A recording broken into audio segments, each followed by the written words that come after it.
ধরুন আপনি একটা ইউটিউব চ্যানেল খুলছেন। আপনার পাশের বাড়ির একটা ছেলে ইউটিউব থেকে টাকা ইনকাম করতেছে। আপনি কি আশা করেন যে তার কাছ থেকে আপনি উপকার আসবে? এটা কোনো দিনই আসবে না। সে চাইবে না আপনি এই অনলাইন থেকে টাকা ইনকাম করেন। ১০০% গ্যারান্টি।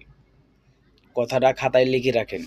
যদি আপনার বাড়ির আশেপাশে কেউ ইউটিউবার বা ফেসবুক থেকে টাকা ইনকাম করে, আমি গ্যারান্টি দিলাম সে আপনাকে উপকার কোনোদিনই করবে না। আর আপনি যদি কাউকে বলেন ভাই আমার চ্যানেলটা সাবস্ক্রাইব করিস, ও কি করব জানেন? ও আপনার আরো টিটকারি করবো, টিটকারি।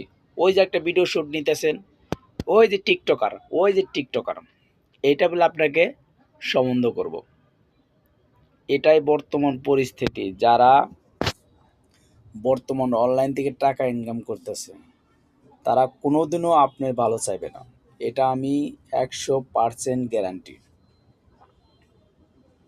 এটা আমার নিজের চোখে দেখা। বুঝাইতে পারছি? যদি তার কাছে একটা ছবিও তুলতে যান বা তাকে একটু ভিডিও করতে যান ভাই, বা এই আছে না আপনি যে সম্পর্কে যা লাগে ওইটা বলবেন, কো ভাই তুই সর সর সর সর, তুই আমার ভিডিও করিস না।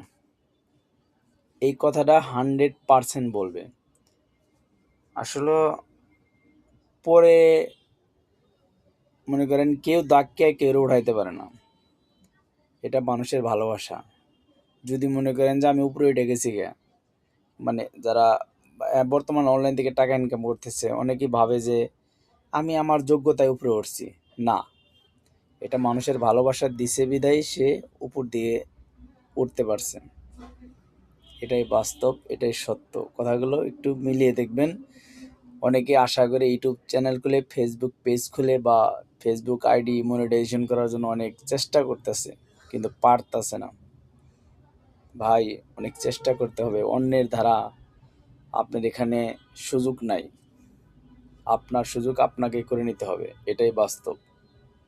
ধন্যবাদ ভিডিওটা দেখার জন্য। আসসালামু আলাইকুম।